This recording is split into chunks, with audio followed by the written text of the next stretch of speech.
San Isidro es una frontera que conecta el primer y tercer mundo. Es el paso entre California, Estados Unidos y Tijuana, México.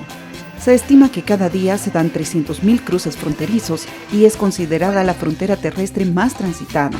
Para muchos es más práctico hacerlo a pie. En pocos metros, la cultura, el idioma, el acceso a servicios, las condiciones de vida y los honorarios laborales son distintos. Esto último es aprovechado por fabricantes para conseguir mano de obra más barata en Tijuana.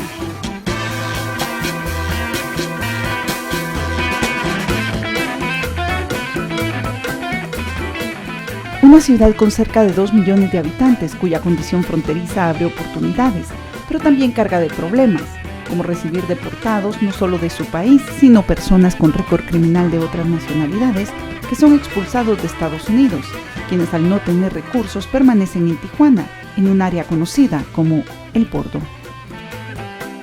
Muchas de las ocasiones se trata de criminales que han sido juzgados en los Estados Unidos, que provienen de una cárcel y que traen una vida ya delictiva que no se detiene, que llegan a Baja California, que llegan a Tijuana, a Mexicali, a Tecate, que son los 3 municipios por donde la autoridad norteamericana deporta mexicanos a este país, y también entran a esta ola de violencia o se hacen parte de estas células o bandas del crimen organizado, ¿no? Entonces, pero esa es nuestra condición natural de frontera, es con lo que hemos aprendido a sobrevivir. Cerca de 1.200.000 personas han sido deportadas de Estados Unidos hacia México en los últimos 3 años. Entre quienes cruzaron ilegalmente la frontera, miembros de pandillas, convictos en prisiones estadounidenses y personas que vivían en Estados Unidos pero no llenaban los requisitos para permanecer de acuerdo a la política migratoria actual, de los cuales un 90% son mexicanos y el resto de otras nacionalidades, pero no son enviados a sus países de origen como corresponde. Al principio, atrapados por la esperanza de volver, hay quienes deciden no buscar la ruta hacia su país de origen, sino la forma de regresar a Estados Unidos, permaneciendo en Tijuana y buscando cómo ganarse el pan diario y el techo, mientras encuentran la manera de pasar de nuevo al otro lado. Pero esto suele ser muy difícil, ya que la tasa de desempleo es del 8%. Algunos emprenden el viaje de regreso a la tierra que los vio nacer. Otros, al llegar sin nada, aprovechan los albergues temporales, pero dado al número de deportados y los limitados recursos, tienen pocos días para permanecer ahí. De esta cuenta, más de 1,000 personas sin esperanza de techo o comida buscan refugio en el único lugar que parece recibirlos: el bordo del canal del río Tijuana.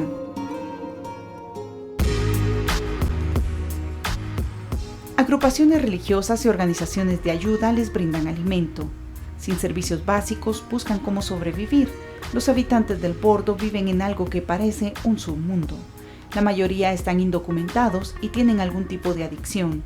Sin trabajo ni recursos, muchos de ellos indican que son víctimas de acoso policial, a veces capturados por solo caminar en el sector o por su apariencia.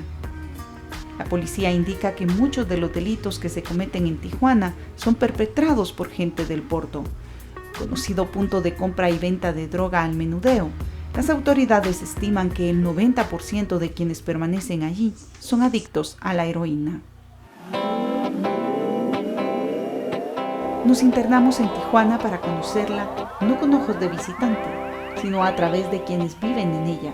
Son sus habitantes los que nos llevan a dar un vistazo desde adentro. Bienvenida a Tijuana, bienvenida mi amor, de noche a la mañana, bienvenida mi amor, bienvenida mamacita, ay mi ruta Babilón, bienvenida a la cena, sopita de camarón, yeah.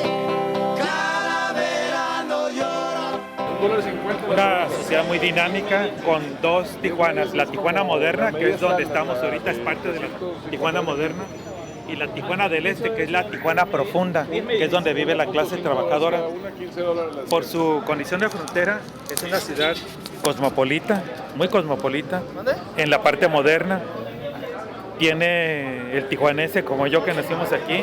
Usualmente es una persona muy práctica, con una visión muy abierta del mundo y de las cosas, que tiene que ver con su situación de frontera, sobre todo en la vecindad con el estado de California, con una enorme ventaja en la sociedad. La sociedad vive de los desechos de Estados Unidos.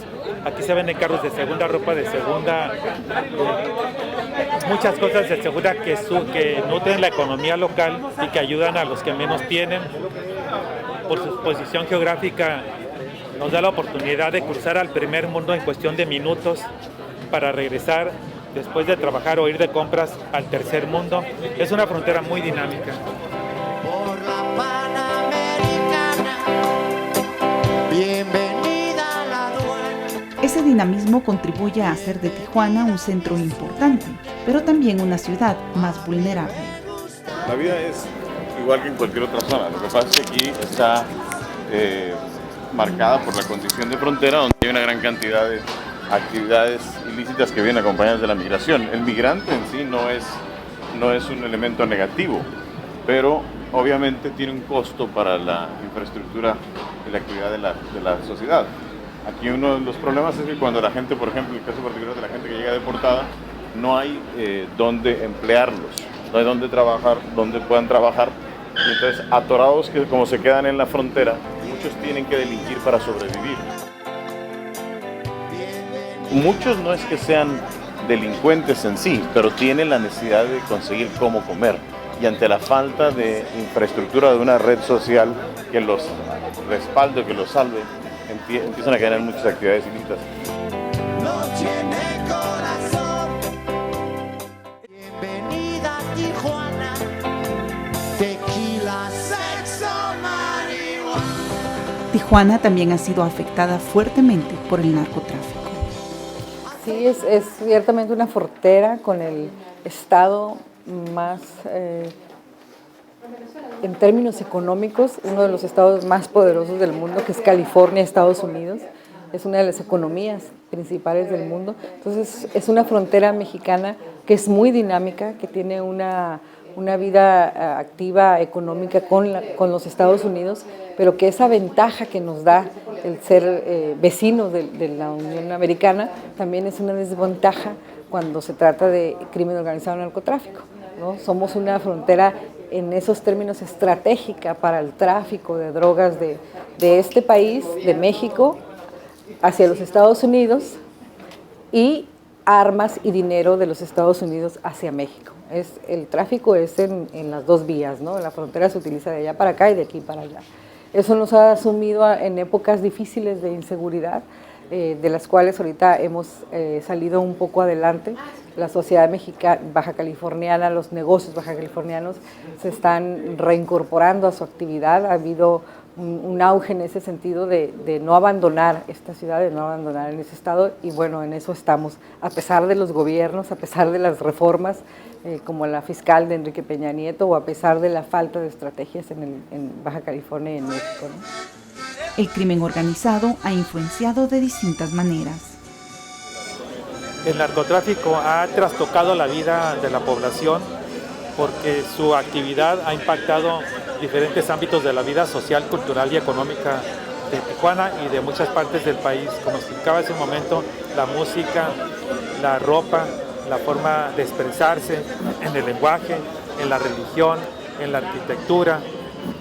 Es decir, ha impactado en varios ámbitos de manera profunda y ha provocado que frente a la crisis económica que afecta al país y en particular a Tijuana, el narcotráfico se convierta en una alternativa laboral para una generación de jóvenes que sin oportunidades en México, ni de educación, ni de trabajo, ven en el narcotráfico la posibilidad de tener ingresos y de ascender en la escala social con la oportunidad de tener mejor condición de vida en una actividad llena de adrenalina, donde los jóvenes tienen un promedio de vida de 3 años, quienes incursionan en esa actividad como sicarios.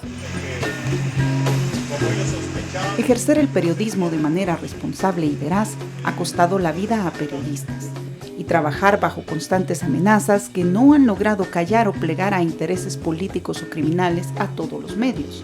Un ejemplo de ello es el semanario Z, a quien la población ha tomado como un aliado confiable. En el caso de Baja California, desde el principio Z ha tenido la ventaja de que la gente nos habla y pide que denunciemos por ellos, porque evidentemente no tienen confianza con las autoridades y saben que pueden tener confianza con nosotros como mediadores. En el 2008, cuando estaba la situación más crítica, empezaron a denunciar los secuestros.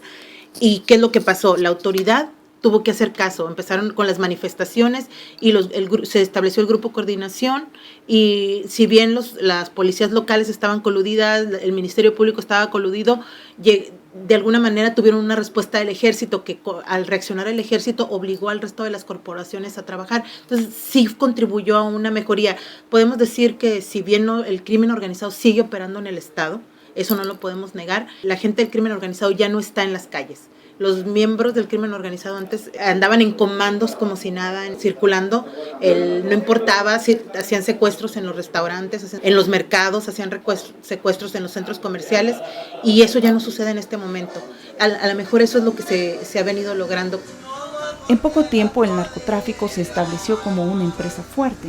Se estima que unos 500,000 mexicanos pertenecen al crimen organizado.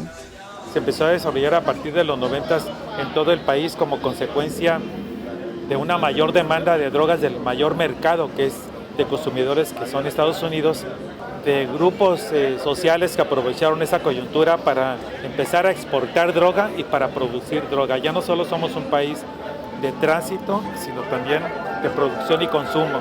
Los momentos difíciles. Mientras los gobiernos anuncian medidas más fuertes contra el narcotráfico, este encuentra nuevas maneras y rutas, tales como los narcotúneles, de los cuales hay decenas que logran cruzar la frontera, como este que fue encontrado en una casa del lado de Tijuana, cuya construcción no terminaba, aunque trabajaban durante meses en ella. Ahora el acceso permanece bloqueado. Estos túneles tienen varios metros de longitud y llegan a contar con sistema eléctrico, rieles y elevadores para transportar el producto. Sin un número preciso, las muertes relacionadas al narcotráfico en la última década suman decenas de miles, además de inversiones multimillonarias para combatirlo. Y esto lleva a preguntar, ¿qué tan real y efectivo es el combate o batalla contra el narcotráfico en Tijuana? Bueno, sí hay un esfuerzo importante del gobierno. Debo de reconocerlo, que no es solo retórica de un sector del gobierno. Sí hay un esfuerzo que ha provocado que con el presidente Calderón se declare la guerra contra las drogas, que ya se venía desarrollando desde mediados de los 90. Sin embargo, esta guerra contra las drogas ha provocado alrededor de 100,000 muertos en el país, entre 70 y 100,000 muertos, 70,000 y 100,000 muertos es la cifra que se estiman. Frente a las circunstancias. La falta de una estrategia integral es una piedra de tropiezo para combatirlo. El problema del crecimiento de las bandas del crimen organizado, de los cárteles, de las células, es que en el gobierno federal, no nada más de Enrique Peña Nieto, sino en el anterior también de Felipe Calderón Hinojosa, no han tenido una estrategia integral. Y no se está combatiendo el lavado de dinero, las rutas financieras, las rutas de la droga, del paso de la droga por nuestro país a partir de retenes, y tampoco se está combatiendo un problema de salud social como lo son las adicciones. Y la corrupción provoca un combate a medias. Porque al mismo tiempo que se combate el narcotráfico, lamentablemente esos esfuerzos que sectores gubernamentales realizan están contaminados por los altos niveles de infiltración que el narcotráfico ha permeado en los diferentes niveles de la esfera gubernamental. Entonces tenemos un sector del Estado que combate, pero otro sector que es parte de lo mismo.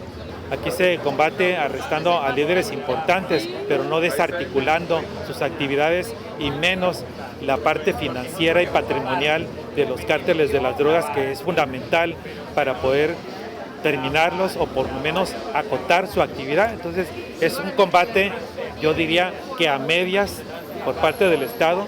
Hay mucha retórica, Hay buenas intenciones, pero muchas veces no prosperan por estas relaciones de corrupción escandalosa que existe en el país. La violencia también exige acción y el uso de recursos por parte de las autoridades. Ante los problemas ocasionados con la violencia, se han planteado como solución los programas sociales y de prevención del delito. El concepto es válido. Seguimos teniendo problemas económicos independientemente de la cuestión del crimen organizado y que se agravan por las cuestiones de cómo los diversos delitos se extienden o permean en otras actividades normales de la comunidad. Y lo que pasa es que, como se habla mucho de los problemas de prevención del delito, el gobierno ha destinado cantidades importantes, millonarias, de recursos para atender esta problemática. El problema es que en la mayoría de los casos, o en muchos de los casos, el dinero se gasta sin ninguna claridad. Y hay una gran estafa y un gran fraude en cómo se aplica realmente este dinero para la atención de esos problemas. Incluso se crean organizaciones supuestamente de la sociedad civil, grupos comunitarios, que van a coadyuvar al gobierno, ya sea federal, estatal o municipal, para atender esta problemática, pero en realidad son formas de corrupción que se prestan para bajar el recurso y que se apliquen no realmente para la atención de los problemas, sino en los bolsillos de muchos políticos, ¿no? Y muchos funcionarios públicos. Tijuana tiene mucho que ofrecer a sus visitantes. Atractivos turísticos, la Avenida Revolución, el Centro Cultural, un hipódromo, la zona gastronómica, la zona de compras de los centros comerciales, pero sobre todo le hace atractiva la vecindad con Estados Unidos, la posibilidad de cruzar de compras al lado norteamericano. Entre otras cosas, es visitada para turismo sexual, por su zona de tolerancia, en la que la prostitución es regulada. Genera cantidades importantes de impuestos. Entonces, obviamente le preocupa a la autoridad que estas fuentes de empleo no se pierdan y que estas fuentes de recursos de impuestos sigan estando presentes y contribuyendo, como te decía, contribuyen en muchos casos incluso hasta las campañas políticas. Y entonces por eso, además de que no son muchas de esas actividades, los establecimientos en sí no son ilegales, pero alrededor de esto hay mucha ilegalidad.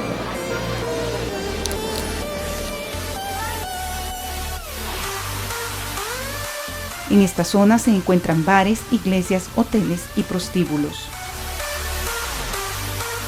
Las primeras zonas de tolerancia que habían eran nada más 2 calles de la calle Primera.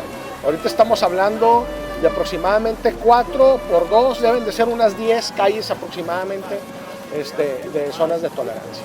Y hay mucha gente que normalmente omite el tema de la realidad que vive la zona de tolerancia o la zona norte, porque también se le llama zona norte.